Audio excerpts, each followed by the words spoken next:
আসসালামু আলাইকুম। প্রিয় দর্শক, আপনাদের সকলকে আমন্ত্রণ জানাচ্ছি অন্য মঞ্চের আলাপচারিতায়। জানাজা আগেই হয়েছিল, আজ শুধু কবর হলো।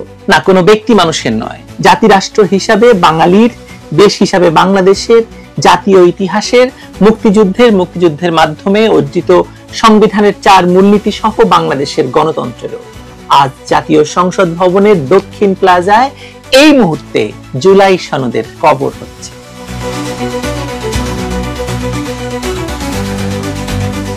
যেখানে এক সময় জনগণের প্রতিনিধিরা সংবিধান রক্ষার শপথ নিয়ে বিতর্কে অংশ নিতেন, আজ সেখানে বসানো হলো সেই সংবিধানেরই প্রতীকী একটি কফিন বা কবর। নামটা রাখা হয়েছে জুলাই সনদ। শুনতে মহিমান্বিত, ভেতরে আসলে কিছু নেই, ফাঁপা। এই কবরের মাটি শুধু এক দলিলের উপর পড়ছে না, পড়ছে বাংলাদেশের মুক্তিযুদ্ধ পরবর্তী রাষ্ট্র চেতনার উপর। জুলাই সনদের গল্প শুরু হয়েছিল তথাকথিত জুলাই অভ্যুত্থানের মধ্য দিয়ে। একটি পরিকল্পিত রাষ্ট্র দখল, যাকে তখন গণ অভ্যুত্থান, বিপ্লব, কত না নামে বাজারজাত করার চেষ্টা হয়েছিল। কিন্তু ইতিহাসের চোখে রাষ্ট্র দখলই চর দখলের মতো।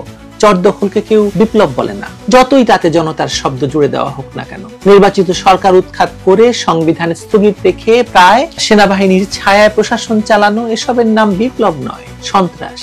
আজকের জুলাই সনদ সেই সন্ত্রাসের রাজনৈতিক বৈধতা তৈরির চেষ্টা, একটি দলিল যার ভেতরে ইতিহাসের বুকের উপর হাঁটছে ক্ষমতার লুটপাট। প্রধান উপদেষ্টা মোহাম্মদ ইউনূস বিগত 5ই আগস্ট যে জুলাই ঘোষণাপত্র পাঠ করেছিলেন জাতীয় সংসদের দক্ষিণ প্লাজায়, সেটি পরবর্তীতে রূপ নিচ্ছে এই সনদে। বলা হয়েছিল এটি হবে জাতীয় ঐক্যের দলিল, কিন্তু ঐক্য কোথায়? এনসিপি, যে দলটি অভ্যুত্থানের চালিকা শক্তি ছিল, তারা এখন বলছে আইনি ভিত্তি ছাড়া সনদ অর্থহীন, তারা আসলে সাইন করবে না। বামপন্থী দলগুলো, সিপিবি, বাসদ, জাসদ সবাই সরে গেছে এই সনদ থেকে। এমনকি গণফোরাম পর্যন্ত আপত্তি তুলেছে। অর্থাৎ যাদের নামে এই জাতীয় ঐক্য গড়া হয়েছিল, তারাই এতে অনাস্থা জানিয়েছে। তাহলে প্রশ্ন হলো, যে দলিল নিজের জন্মের দিনই বৈধতা হারায়, সেটি কিভাবে ঐক্যের প্রতীক হতে পারে? এটি কোনো ঐক্যের নথি নয়, এটি বিভেদের খসড়া।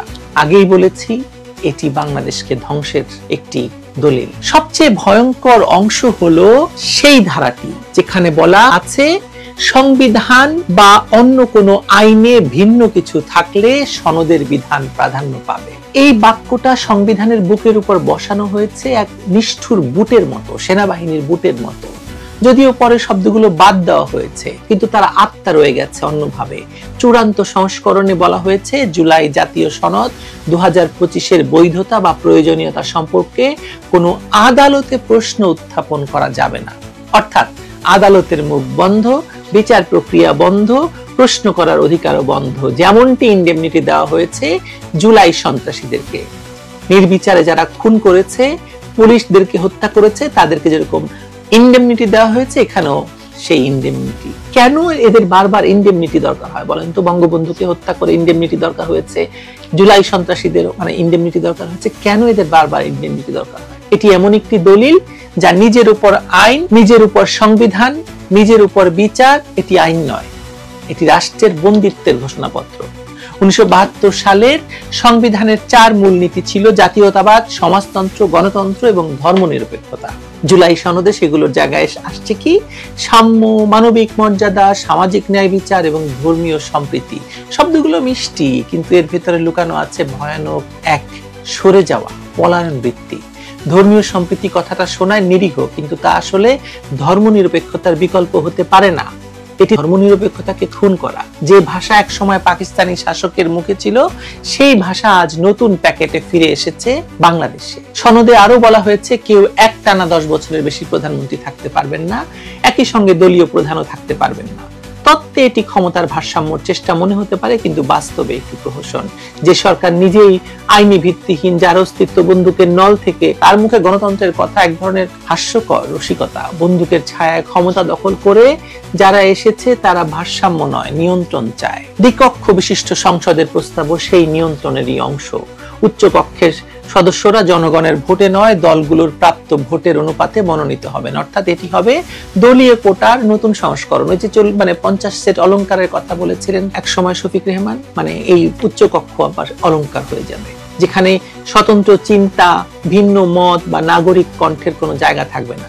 এটি গণতন্ত্র নয়, এটি রাজনৈতিক পুতুল খেলা। ৭০ অনুচ্ছেদে প্রস্তাব করা হয়েছে এমপিরা অর্থ বিল এবং আস্থা বিল ছাড়া অন্য বিষয়ে স্বাধীনভাবে মত দিতে পারবেন। শুনতে ভালো, কিন্তু একটি অবৈধ সরকার যেখানে সংসদে এমপি পাঠায় নিজস্ব বন্দোবস্তের মাধ্যমে, সেখানে সেই স্বাধীনতা আসলে কতটুকু সত্যি হবে বলেন তো?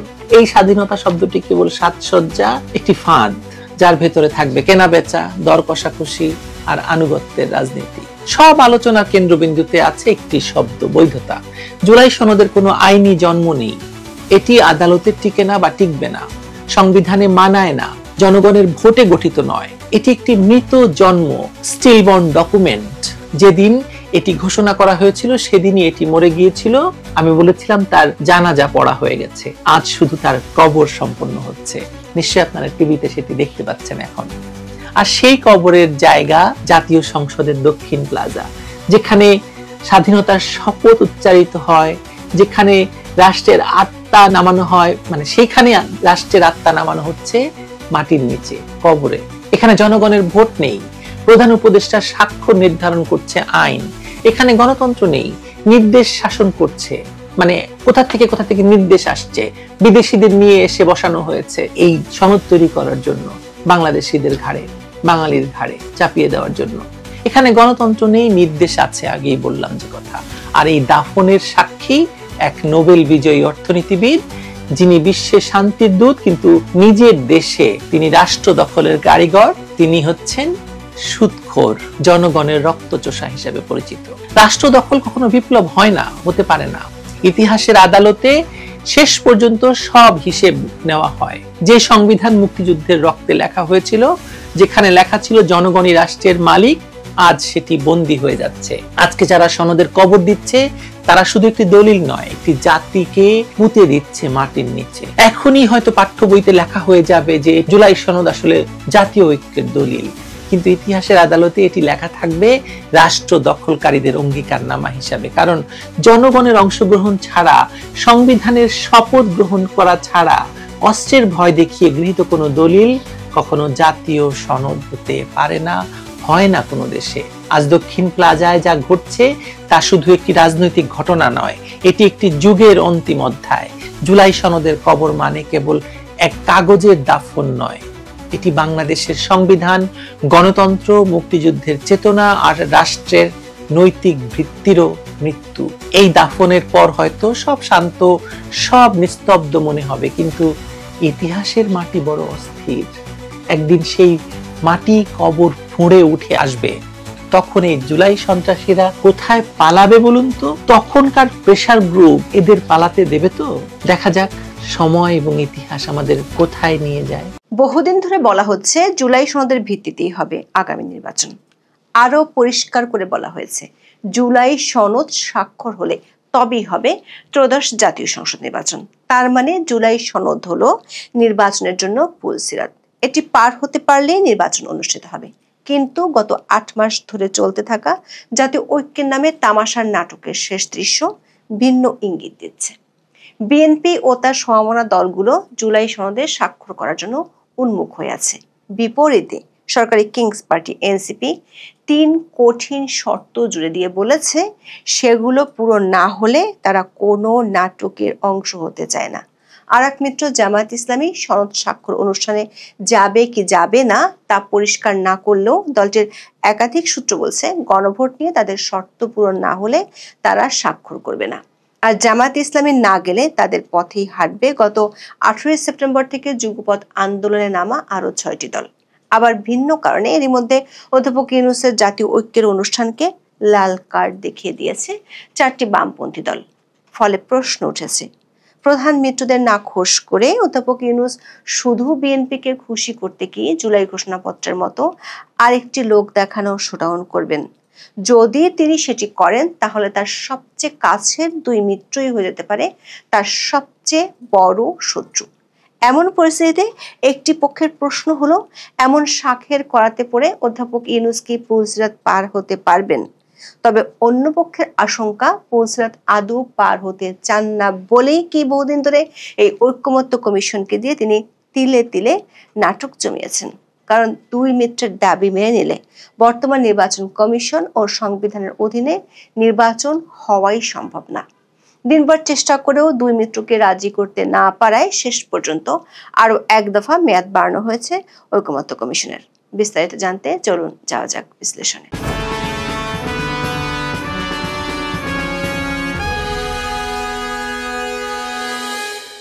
গত 15 মাসে যখনই সংকটে পড়েছেন তখনই অধ্যাপক ইউনূস ডাক দিতেন জাতীয় ঐক্যের।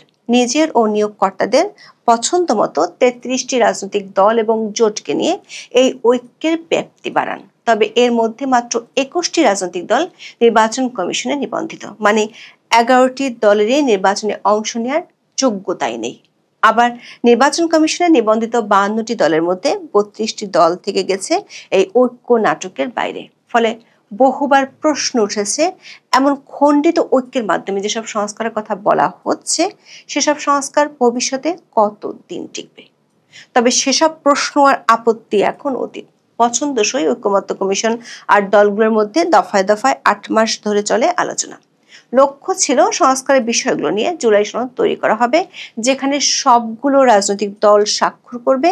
অধ্যাপক ইউনূস ঘোষণা করবেন ঐক্য দীর্ঘজীবী হোক।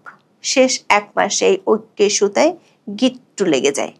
জুলাই সনদ বাস্তবায়ন কিভাবে হবে তা নিয়ে আমরা দেখেছিলাম ঐকমত্য কমিশন নিজেদের ঠিক করা বিশেষজ্ঞ দিয়ে কিছু পদ বাতলে দিলেন।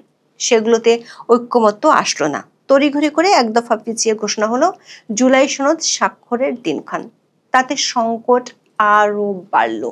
দুই মিত্র বেঁকে বসলো। অধ্যাপক ইউনূস 15 অক্টোবর নিজেই বৈঠক ডাকলেন, কিন্তু সেখানেও দফা রফা হলো না। উল্টো কিংস পার্টি এনসিপি 16 অক্টোবর সংবাদ সম্মেলন করে জানিয়ে দিল 3টি শর্ত পূরণ না হলে তারা জুলাই সনদ স্বাক্ষর অনুষ্ঠানে যাবে না। দর্শক, আপনাদের হয়তো মনে আছে এর আগে জুলাই ঘোষণাপত্রের অনুষ্ঠানের সময় এনসিপির 5 নেতা কক্সবাজারে ঘুরতে গিয়ে বেশ বিতর্কের জন্ম দিয়েছিল। তবে এবার 17 অক্টোবর জুলাই সনদের স্বাক্ষর অনুষ্ঠানে না গেলে তারা কোথাও ঘুরতে যাবেন কি না সেটি জানা যায়নি। এনসিপির আহ্বায়ক নাহিদ ইসলাম সংবাদ সম্মেলনে যে 3টি দাবির কথা বলেছেন সেগুলো না হলে তারা জুলাই সনদে স্বাক্ষর করবে না বলে বলেছেন। সেই দাবিগুলো হলো: 1. জুলাই সনদ বাস্তবায়ন আদেশের খসড়া স্বাক্ষর অনুষ্ঠানের আগেই প্রকাশ করতে হবে। এই আদেশ জারি করবেন সরকার প্রধান হিসেবে প্রধান উপদেষ্টা অধ্যাপক মোহাম্মদ ইউনূস। 2 নম্বর শর্ত হলো জুলাই সনদের 84টি সংস্কারের বিষয়ে গণভোট হবে। এতে নোট অফ ডিসেন্টের আলাদা কোনো কার্যকারিতা থাকবে না। গণভোটের প্রশ্ন কি হবে তা আগেই চূড়ান্ত করতে হবে এবং তা রাজনৈতিক দলগুলোকে দেখাতে হবে। 3 নম্বর শর্ত হলো গণভোটের মাধ্যমে জনগণ যদি জুলাই সনদের পক্ষে রায় দেয় তবে নোট অফ ডিসেন্ট এর কোনো কার্যকারিতা থাকবে না। সরকার আর এক মিত্র জামাত ইসলামী গো ধরেছে নভেম্বরে গণভোটের ঘোষণা না আসলে তারা জুলাই সনদের অনুষ্ঠানে যাবে না। শুধু জামাত নয়, তাদের সাথে আছে আরো 6টি দল যারা গত 18 সেপ্টেম্বর থেকে পিআর সহ নানা দাবিতে যুগপৎ আন্দোলনে নেমেছে। জামাত ইসলামীর সেক্রেটারি জেনারেল মিয়া গোলাম পরোয়ার বলেছেন, জাতীয় সংসদের উভয় কক্ষে পিআর পদ্ধতিতে নির্বাচনের জন্য জুলাই সনদে আগামী নভেম্বরে গণভোট আয়োজনের প্রস্তাব অন্তর্ভুক্ত করা না হলে সনদে স্বাক্ষর করবে না দলটি। দর্শক, আমাদের বিশ্লেষণ হলো এনসিপির 3টি এবং জামাতের নভেম্বরে গণভোটের দাবি মানলে বর্তমান নির্বাচন কমিশন ও সংবিধানের অধীনে ত্রয়োদশ জাতীয় সংসদ নির্বাচন অনুষ্ঠান সম্ভব নয়। দুটো উদাহরণ দিয়ে বোঝাতে চাই কেন সম্ভব নয়। দর্শক, জুলাই সনদে 84টি প্রস্তাব আছে। তার মাত্র 27টিতে ঐকমত্য কমিশনে অংশ নেওয়ার সব কটি দল একমত হয়েছে। বাকি প্রস্তাবগুলোতে কোনো কোনো দলের নোট অফ ডিসেন্ট দেওয়া আছে। এই নোট অফ ডিসেন্ট গুলোকে উড়িয়ে দেওয়ার জন্য এনসিপি ও জামাত ইসলামী গণভোট চায়। যদি গণভোটে পিআর পদ্ধতি আর 2 কক্ষ বিশিষ্ট আইনসভা নির্বাচন পাশ হয়ে যায় তাহলে বর্তমান সংবিধানের আলোকে নির্বাচনের আর সুযোগ থাকে না। কারণ বর্তমান সংবিধানে সংসদ 1টি, 2টি সংসদের ব্যবস্থা করা, সেগুলোর জন্য নির্বাচনের আয়োজন করা দুটোই মহাযোগ্য। সে যোগ্য ফেব্রুয়ারির মধ্যে সারবে বা কিভাবে? তার চেয়ে বড় প্রশ্ন, জুলাই সনদের আলোকে যদি নির্বাচন হয় তাহলে বর্তমান নির্বাচন কমিশনের নিয়োগ অবৈধ হয়ে যায়। ঐকমত্য হওয়া বিষয়ের 52 নম্বরে নির্বাচন কমিশন গঠনের বিষয়ে বলা হয়েছে। বাছাই কমিটিতে থাকবে জাতীয় সংসদের স্পিকার, ডেপুটি স্পিকার, প্রধানমন্ত্রী, বিরোধী দলের নেতা এবং আপিল বিভাগের একজন বিচারপতি। বর্তমানে AM নাসির উদ্দিনের নেতৃত্বে যে কমিশন গঠন করা হয়েছে সেটি জুলাই সনদে উল্লেখিত পদ্ধতিতে গঠন করা হয়নি। প্রশ্ন হলো, জুলাই সনদের আলোকে আগামী জাতীয় সংসদ নির্বাচন করতে গেলে কি নতুন নির্বাচন কমিশন গঠন করতে হবে? কিন্তু বর্তমানে যেহেতু সংসদ নেই, স্পিকারও নেই, তাহলে কার নেতৃত্বে বাছাই কমিটি হবে? অধ্যাপক ইউনূস যদি এনসিপির দাবি মেটাতে গিয়ে জুলাই সনদকে আইনি ভিত্তি দিয়ে দেন, তাহলে বর্তমান নির্বাচন কমিশনের অধীনে নির্বাচন হয় বা কিভাবে? এদিকে বামপন্থী 4টি দল সংবাদ সম্মেলন করে জানিয়ে দিয়েছে তারাও যাচ্ছে না স্বাক্ষর অনুষ্ঠানে। না যাওয়ার পেছনে 7টি কারণ তুলে ধরেছে এই বাম দলগুলো। তাদের পক্ষ থেকে আসা গুরুতর অভিযোগ হলো, সংবিধান থেকে ডিক্লারেশন অফ ইন্ডিপেন্ডেন্স এবং প্রোক্লেমেশন অফ ইন্ডিপেন্ডেন্স বাদ দেওয়ার সুপারিশ করা হয়েছে। দর্শক, যে মুক্তিযুদ্ধের ঘোষণাপত্রের উপরই বাংলাদেশ দাঁড়িয়ে আছে সেটি আর রাখছে না আলী রিয়াজের ঐকমত্য কমিশন। আলী রিয়াজের কমিশনের সুপারিশ অনুযায়ী স্বাধীনতার ঘোষণাপত্র বাদ দিয়ে তফসিলে ঢুকবে জুলাই সনদ। সরকারের একাধিক সূত্র বলছে, 2 মিত্রের বিরোধিতা সত্ত্বেও অধ্যাপক ইউনূসকে লন্ডন বৈঠকের সমঝোতা অনুযায়ী জুলাই সনদ স্বাক্ষর অনুষ্ঠান করতে হচ্ছে। তবে অন্য একটি পক্ষ বলছে, জুলাই সনদ নিয়ে যত নাটক হয়েছে সেগুলো দেখলে মনে হতে পারে বিভেদ বজায় রেখে স্বাক্ষর অনুষ্ঠান নতুন কোনো নাটক। সনদের সাথে সম্পর্কিত একটি সূত্র উদাহরণ হিসেবে বলছে, গত আগস্ট মাসে যখন জুলাই সনদের চূড়ান্ত খসড়া তৈরি করা হয় এবং রাজনৈতিক দলগুলোর কাছে পাঠানো হয়, তখন এই সনদে বলা হয়েছিল বিদ্যমান সংবিধান বা অন্য কোনো আইনে ভিন্নতর কিছু থাকলে সেই ক্ষেত্রে এই সনদের বিধান বা প্রস্তাব অথবা সুপারিশ প্রাধান্য পাবে। শুরু থেকে ঐকমত্য কমিশনের সদস্যরা জানতেন এটি বেআইনি একটি প্রস্তাব। তারপরও এটি দেওয়া হয়েছিল যাতে এটি নিয়ে বিতর্ক হয়। আবার একেবারে শুরুতে বলা হয়েছে যেসব প্রস্তাবে সব দল একমত হবে সেগুলো নিয়ে জুলাই সনদ হবে, অথচ পরে সেখানে নোট অফ ডিসেন্টের বিষয়গুলো অন্তর্ভুক্ত করে বিতর্ক জোরালো করা হলো। সূত্রগুলো বলছে, এমন নানা বিতর্ক নিজ থেকে কমিশন তৈরি করেছে। আবার একই সাথে বলা হচ্ছিল জুলাই সনদ না হলে নির্বাচন হবে না।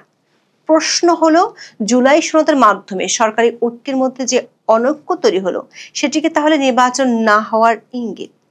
সরকার একাধিক সূত্র বলছে, ঘোষণা অনুযায়ী সরকার 17 অক্টোবর বিকেল 4টায় সংসদ ভবনের সামনে জুলাই সনদ স্বাক্ষর অনুষ্ঠান করার সিদ্ধান্ত বজায় রাখতে চায়। 16 অক্টোবর দিনভর 2 মিত্রকে বোঝানোর জন্য সরকারের পক্ষ থেকে নানা চেষ্টা করা হয়েছে, কিন্তু সে চেষ্টা ফেল করায় সন্ধ্যায় ব্রিফিং করেন আলী রিয়াজ। তার আগে তৃতীয়বারের মতো ঐকমত্য কমিশনের মেয়াদ আবারও বাড়ানো হয়েছে। কেন বাড়ানো হয়েছে তার ইঙ্গিত আলী রিয়াজের বক্তব্যে পাওয়া গেছে। তিনি বলেছেন, কোনো রাজনৈতিক দল আগামীকাল শুক্রবার জুলাই জাতীয় সনদে স্বাক্ষর না করলে পরবর্তী সময়ে সই করার সুযোগ থাকবে। তার মানে সরকার 2 মিত্রকে ছেলে ভোলানো গল্প বলার আরেকটু সময় পাবে। দর্শক, এখন সরকারের ভাষ্য মতে রাষ্ট্রের টাকা খরচ করে জুলাই সনদের স্বাক্ষর অনুষ্ঠান একটি আনুষ্ঠানিকতা মাত্র।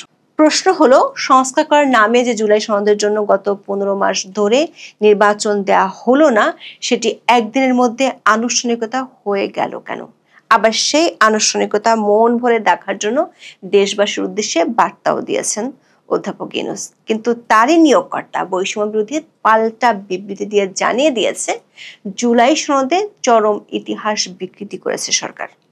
প্রশ্ন হলো, জুলাই সনদ কি ঐক্যের দলিল নাকি বিভেদের নতুন খসড়া?